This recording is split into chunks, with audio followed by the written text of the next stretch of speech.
Welcome to the Financial Freedom Podcast with your host, Lorna Poole, sharing the secrets to creating wealth, investing, and that all-important money mindset. To find out more and accelerate your journey to financial freedom, head on over to www.lornapoole.com to get started. Welcome, everybody. Welcome to Financial Freedom Podcast. Well, my guest expert today, he's an expert in your psychology, how to optimize your psychology to create powerful leverage for maximizing personal performance and income. And if you're on this journey to creating financial freedom and investing, you know, our mindset and how we think about things, how we approach it, any expert will tell you to keep your emotions out of financial freedom, out of investing. So our guest expert today is going to talk to you about how to do this at your maximum level. Brian Bergford specializes in executive and peak performance coaching for athletes and athlete professionals. He is an entrepreneur who owns multiple businesses and competes at a national level in swimming, a sport he took up at the age of 30. Also an author and a professional speaker, Brian's mission is to coach and inspire people to lead inspiring lives. Brian, great to have you here. Thank you so much for having me, Lorna. I am, as I told you before we hopped on here, really pumped to be with you. I've been looking forward to this for quite a while. Brian, why is psychology such a big part of all this? Because that's where it all starts. And it's a great question, but it truly is where everything starts and what everything goes back to. And I think that regardless of the area in our lives we're looking at, we could map it out across different aspects of who we are. And of course, it applies in the realm of finances as well. How we think and how well fine-tuned we are in terms of emotional conditioning and making sure that we're driving the ship and that we're not being hijacked by our mind and our emotions has everything to do with how well we are going to do or how flat on our face we are going to fall. Why is it such a powerful, you know yourself, and as you say, you know, the big areas are money, finance, and what's the other one? Relationships, right? Aren't they the three big areas? Yeah, because those are going to have a profound impact on you. And if you think about when those things are going really far south, it's difficult to think about anything else and to be productive and to actually perform at, you know, the peak of your ability. So I think that those are absolutely central to making sure that we have those areas mastered so that we can truly enjoy the richness of our lives. Because even though that, you know, like finances, as we're talking about today, that's not going to be hopefully the core of our life, right? Like our sole focus, our SOLE or SOUL focus, right? But it's going to have an impact on everything. And so we'd be really wise to be attentive to it. And that's why I really appreciate what you're doing and the information you're putting forth, because educating people and helping them take things to the next level in their finances, if their heart and spirit is in the right place, they're going to do great things in the world, and especially the more they grow in the area of finances, investing, etc. Well, you know, money offers you more than just the physical form in that, you know, why are we striving for freedom in the first place? It's emotional, drive for people. And back to the topic of money, you know, so many people struggle in this area. They can't increase their income. They feel poor. They're in debt. You know, it's such a strong area of pain for people. And you spoke about our emotional conditioning and mindset. So let's talk about how, just very quickly, what are the causes? And then we'll get into, how do we turn this around? How do we leverage it? Yeah, so one of the things that I like to think about is managing your set point. And that each of us has those, right, in our lives when it comes to things like relationships, health, finances. And we're sort of tethered to or anchored to those set points. And this, this isn't like new information necessarily I'm bringing forth, but a lot of the most important things that can help us move forward are things that we're reminded of that we already know, or it's maybe validating that we're on the right path, or bringing us back to a truth that we can sometimes get so far into the weeds of looking for the next new thing. And we can get so off base and so taken away from the things that are actually going to bring the most power into our lives and enable us to go out and create the type of results that we want. And so set points, I think, are really crucial. And there's, a few, I guess, keys just top of mind in terms of raising that set point and raising our sight. And one of them is, for people to really list out their victories and keep them in front of them. I have found that with type A people, especially, because like my clients, the people I'm specializing working with are entrepreneurs, business owners, top level executives, right? And they're hard charging individuals.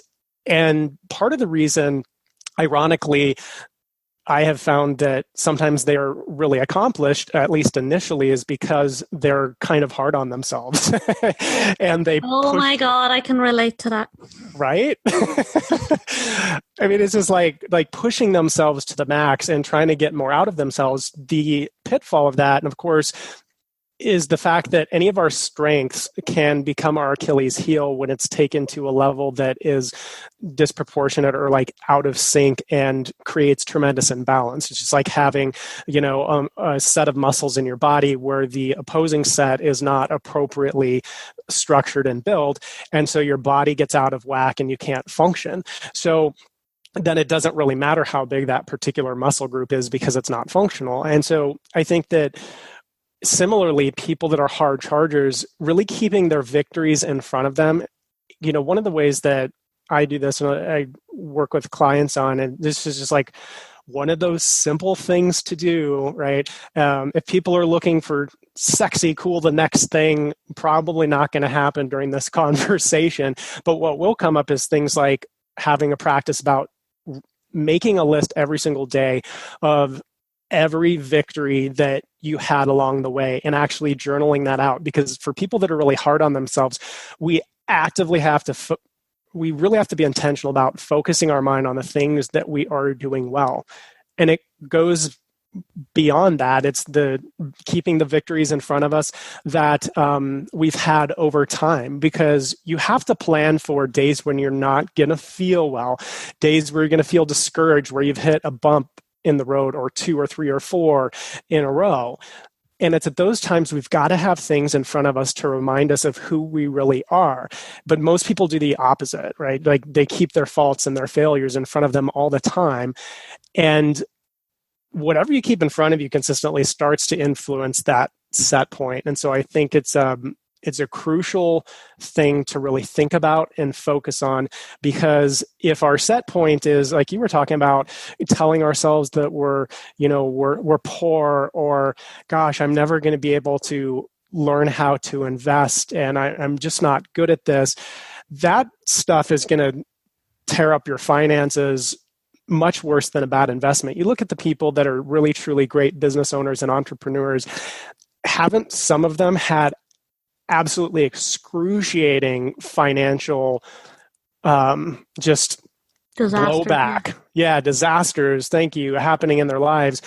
And they somehow turn it around. And that's because those disasters are so far off of their set point and who they believe they are and their identity that they have to get back to that place. And it's a natural thing because it's how they see themselves. And they truly believe that it's in their bones. It's not just something that they say. You've said so many golden nuggets in there. One of them was your identity.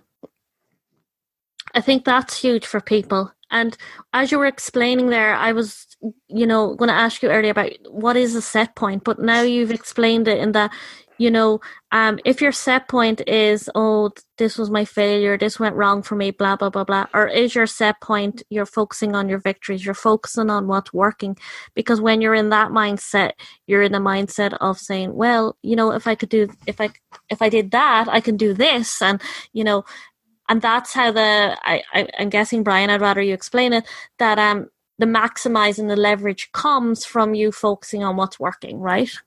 Yes, it's focusing on what's working. It's focusing on your victories, because you have to build on victories, not on failures. And so we've got to be intentional about doing that, and making sure that we're building up ourselves and our identity and kind of our emotional portfolio. Because it's true, one of the things you have to do is be able to keep emotions out of certain things when we're talking about investing. But that doesn't mean that emotions don't play a really important role, right? And like you've talked about a lot, we're emotional creatures. So, for me, unless you're a cyborg, right? You've got emotions, and so then it becomes an exercise in what emotions do I need to employ or deploy that I really make as a central part of who I am, so that I can create that freedom. A lot of people hold their powerful emotions hostage, but they're going to let them loose once they fill in the blank, right? Once they accomplish whatever or get to a certain point. And I would propose that the fact that they're holding their emotions, their powerful emotions of joy and fulfillment hostage, is one of the reasons, of most common reasons, that people get stuck, is that they're holding that hostage and they don't feel like they deserve it because they haven't earned it yet. And that all comes back to, well, part of the reason is maybe you're not giving yourself enough credit, or you're focusing on all the things, right now with the economic situation across the world created by this fun little pandemic situation. It's wreaked a lot of havoc on people's lives. And I just want to encourage people out there, remember who you truly are, and recognize that and acknowledge yourself for what you've created. And even if you've lost a business, or you've lost an income, or maybe if it's a 2-income household, both your incomes, who you are is the reason that you're going to be able to come back and kick butt and get back on top. Yeah, because it's funny. There's a lot of opportunity in a time like this, because sometimes people are in businesses, are in working in corporate or whatever, executives, in things they don't want to be in, and it's in a downturn that you almost say to yourself, well, screw this. There's something different out there for me, and there's a lot of opportunity in coming back to who you are, because fundamentally we just don't work unless we're in tune with it, right? Absolutely. And something you said there is really important, because when people start to identify who they are with what they're currently doing, it creates so much distress in their lives when that thing gets shaken. If your identity is what you're doing for work right now, I would propose that you're in for a lot of trouble, right? At some point in the future, that foundation is going to be shaken. And so not being tied to any one thing, but being tied to who you are, and knowing no matter what comes my way, whatever adversity comes my way, I'm going to make that adversity pay for being in my life, right? I'm going to make that pay me, and I'm going to come out on top. And it's not, and that might sound like kind of, okay, that sounds great and everything, but I have yet to meet somebody that I truly admire that's unbelievably financially successful and has happiness and fulfillment in their life, that doesn't have a world-class mindset, that doesn't have those things dialed in. And sometimes people are like, well, yeah, it's easy for you to say, whoever the person is, because you've got all this stuff. And I'm just like, no, a lot of the mindset stuff I have found, I can speak for myself, it came way before I had the money. It came when none of the evidence was in front of me to suggest that I was going to be financially successful in my life. I didn't have anything in front of me that people could count as evidence to that.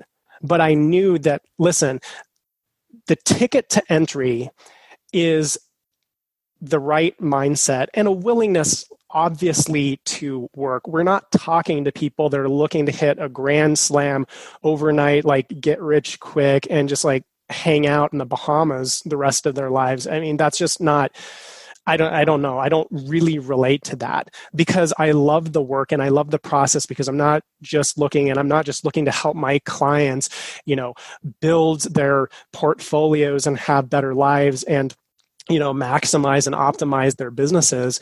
I want them to actually truly love their lives and who they become, where they can truly look themselves in the mirror for long periods of time and be very proud of who they see looking back at them. And that takes grit and it takes all the respect that you build and earn from yourself, from the time and the energy that you put into it. So it's more than just words. It's the importance of this, I don't think, can be overstated, because if you hit a windfall and your mindset is wrong, you're in big trouble. If, and this is just my personal opinion, right?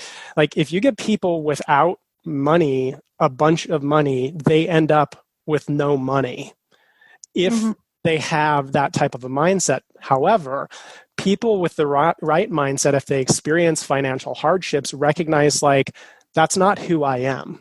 I'm an overcomer and I'm somebody who's prosperous and I have abundance in my life. I'm experiencing in this moment. But people find it very hard. People find it very hard. And I want to talk to you. You said the mindset came before the money, but sometimes people find it very hard. And I know this came very popular, a few years ago. If you're broke or your business gone bust, and you're telling yourself complete opposite, that can cause a lot of inner restraint or frustration. Your situation's one thing and you're telling your mind another thing. Like, where's the balance in that?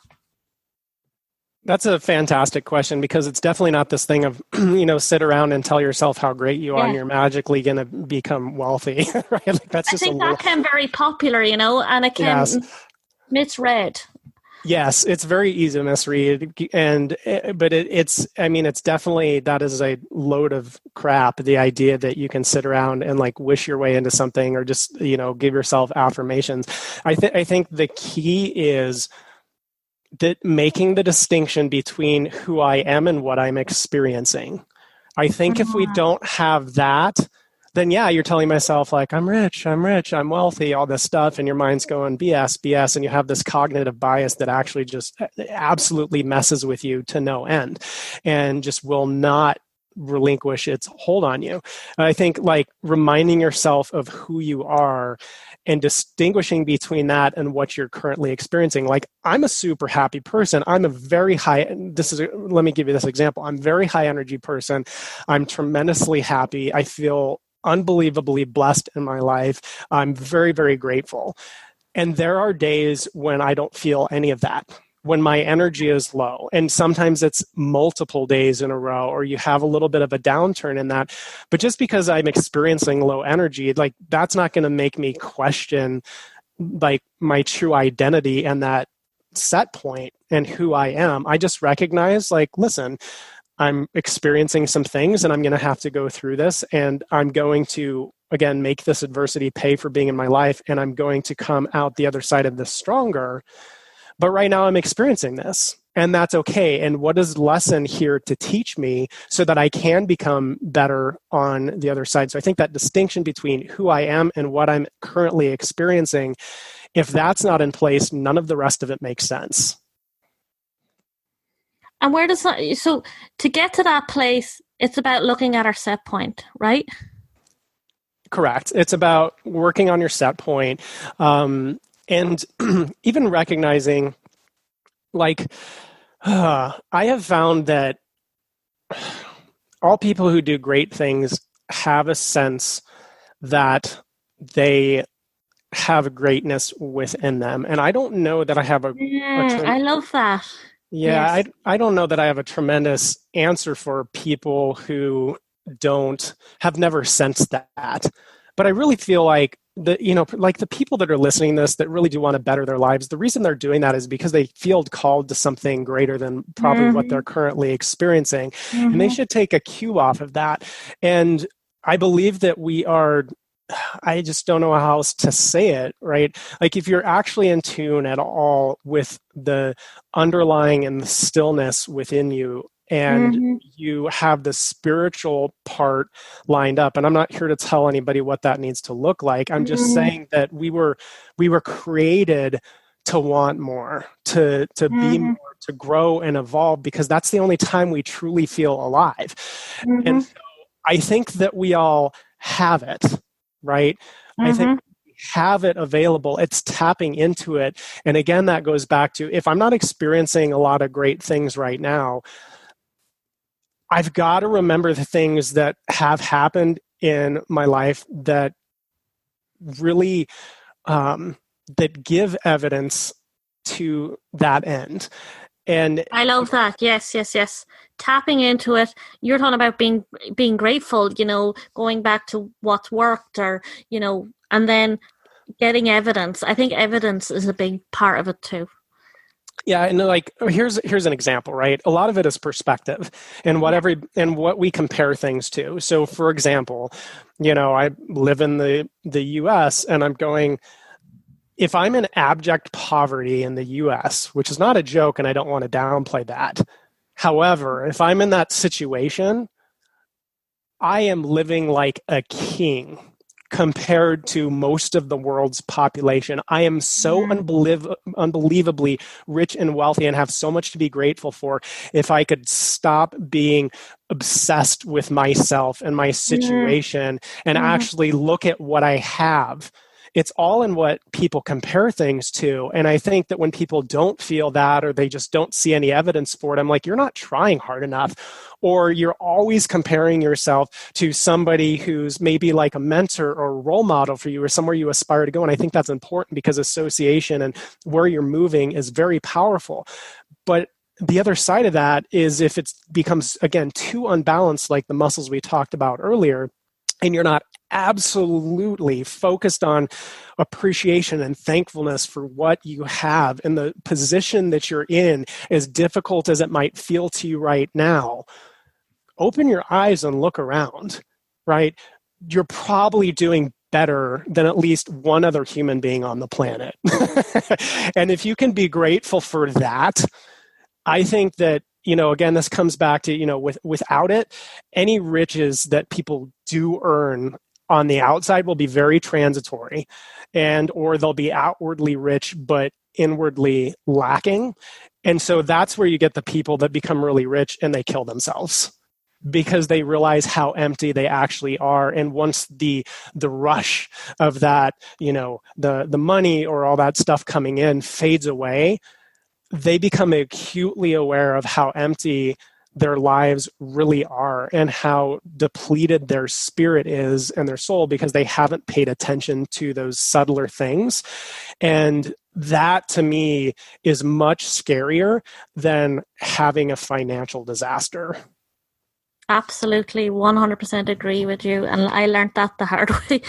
Brian, great to have you here. Thank you. This has been amazing. For anyone listening to this, and I definitely agree with you with the spirit and soul, and I could tell you a big story around it. But for anyone listening to us today, what's the kind of one aha from our conversation you want to leave the listeners with? What I want to leave the listeners with is, whatever we were talking about that gave you a quiet pause just for a moment, something that tugged at you, to not ignore it, not blow past it, and just go on to the next thing that you're studying or listening to, or your next appointment or whatever. Make it a point to make a note in your calendar that you meditate on that you have some planning and thinking time to find out why that struck a chord with you. Messages come across our path for a reason. And when we don't learn the lessons, when things come across our path, they keep coming across. And most people are like, well, I'll catch it next time. But I'm like, how much time do you want to waste? Time is money, right? So let's be on the forefront of this. And when something impacts us at some level, give it a lot of attention until you really wring all the richness out of it for yourself. I love that. Thank you. And Brian, how does somebody find out more about you? Sure. My website, Bergford Performance, Bergford spelled B-E-R-G, like iceberg, Ford, F-O-R-D, like the car, bergfordperformance.com. And absolutely what they want to do is opt into my email list, because that's actually really where I stay in communication with people. So if they want information, that's the place. It's a place to get it. If I can help and serve them in any way, I would be honored to. Thank you, Brian. And my takeaway from our conversation is giving yourself time in the day for space. Because I know myself, when I give myself space, all this stuff, all these little thoughts come into my head. And I got a brainwave last night in the shower. So like remembering to do that is huge. Yeah, absolutely. Create the stillness, because, people that are listening to this, there's so many of you that are really, truly brilliant folks out there. And if your mind doesn't have time to decompress and wind down, it's like having a computer with 15 different windows open, and eventually it just starts getting so slow. And sometimes you need to just restart and reboot, and then things work so much better on the other side of something like that. So create that space, value it, and it'll pay huge dividends. Thank you, and thank you for being here. Of course. Thank you, Lorna. Have an awesome day.